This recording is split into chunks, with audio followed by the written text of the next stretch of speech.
আজ বা মতো পাড়ায় পাড়ায় যে মটকা আইসক্রিম বিক্রি হয় সেই মটকা আইসক্রিমের রেসিপি। তো আসুন তাহলে মটকা আইসক্রিম বানানো যাক।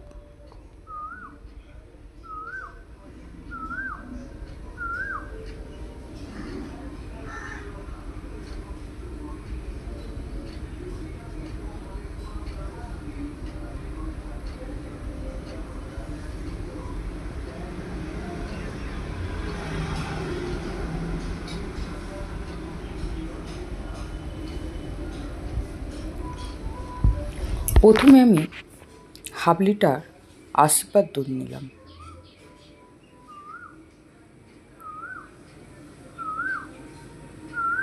একটা সসপ্যানের মধ্যে দুধটা গরম বসিয়ে দিলাম। দুধটা সসপ্যানে ঢেলে আমি 3-4 হাতা একটা বাটির মধ্যে দুধ তুলে নেব।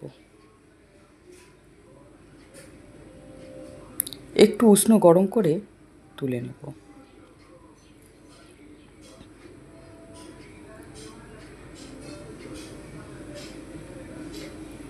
এরপরে দুধটা জাল দিতে বসিয়ে দেব। আমি একটা 10 টাকার গুঁড়ো দুধের প্যাকেট নিয়েছি। প্যাকেটটা কেটে নেব।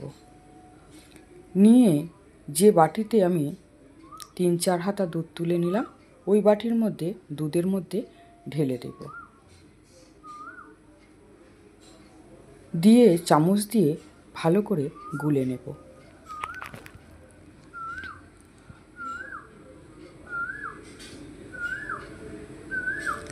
আমি 150 গ্রামের মতো চিনি নিয়েছি। চিনিটা জাল করা দুধের মধ্যে দিয়ে দেব। দিয়ে ভালো করে নেড়ে নেব।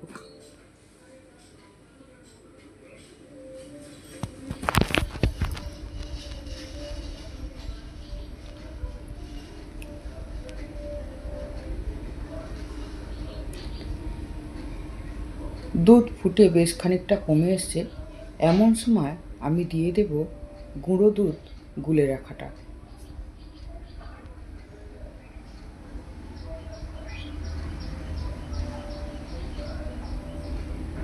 দিয়ে ভালো করে নেড়ে নেব। আমি কর্নফ্লাওয়ার নিয়েছি, 2 চামচের মতো কর্নফ্লাওয়ার ঢেলে নেব।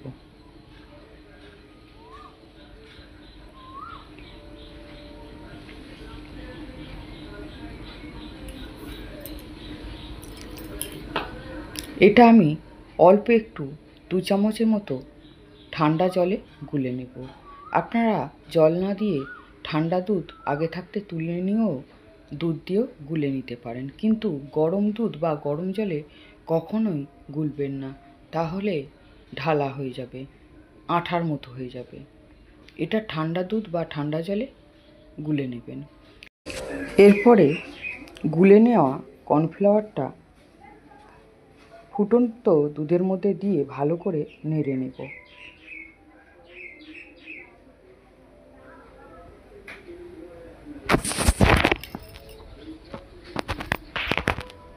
এরপরে 2টো এলাচের দানা বার করে একদম গুঁড়ো করে নিয়েছি। এরপরে এলাচের গুঁড়ো করা দানা দিয়ে দিলাম দুধের মধ্যে, দিয়ে ভালো করে নেড়ে নেব। আমার মনে হচ্ছিল একটু চিনি কম হবে, তাই বাকি চিনিটাও দিয়ে দিলাম। দিয়ে দিলাম 1 চিমটির মতো নুন। দেখবেন মটকা খেলে একটু নোনতা স্বাদ লাগে, তাই অল্প একটু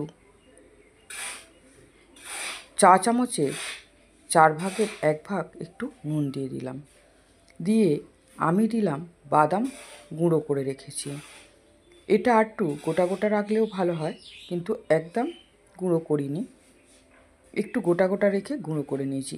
আমন্ড, কাজু আর বাদাম গুঁড়ো দিয়ে দিলাম। দুধের মধ্যে দিয়ে সঙ্গে সঙ্গে দুধটা নামিয়ে নিলাম, যেন বাদামটা না সেদ্ধ হয়ে যায়। এরপরে আমি একটা ছোট সাইজের মগ নিয়েছি, যেটা মটকাকে 4 ভাগ করলে যেরকম সাইজ হয় ওই সাইজের একটা মগ নিয়েছি। আর একটা কফি মেকারের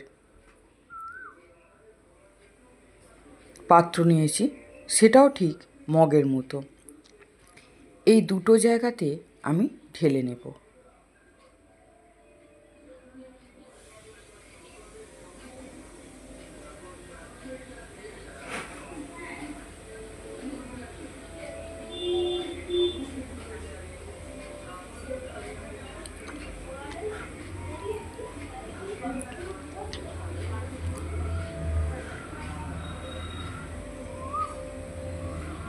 এরপরে এই রকম একটা সরু গ্লাস নিয়ে নিয়েছি। এই রকম সাইজেরও মটকা পাওয়া যায় দেখবেন। এই সরু গ্লাসের মধ্যে বাকি দুধটা ঢেলে নিলাম।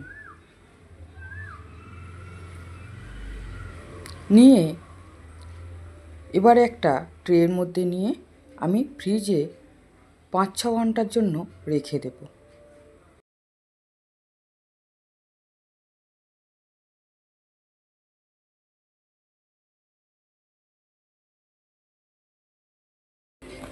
আমার মটকা আইসক্রিম বানানো যদি আপনাদের ভালো লাগে, আমার চ্যানেলে একটা সাবস্ক্রাইব করে দেবেন, লাইক করবেন, কমেন্ট করে জানাবেন। এই যে মটকা আইসক্রিমের স্বাদ কিন্তু একদম পাড়ার অলিতে গলিতে বিক্রি হয় যে মটকা আইসক্রিমের গাড়িতে, সেই মটকা আইসক্রিমের একটুও তফাৎ নেই। তবে ওরা সমস্ত বাদাম কুচি দেয় না, শুধু চীনাবাদাম দেয়। আমি কাজু, আমন্ড, চীনাবাদাম সমস্ত গুঁড়ো করে দিয়েছি।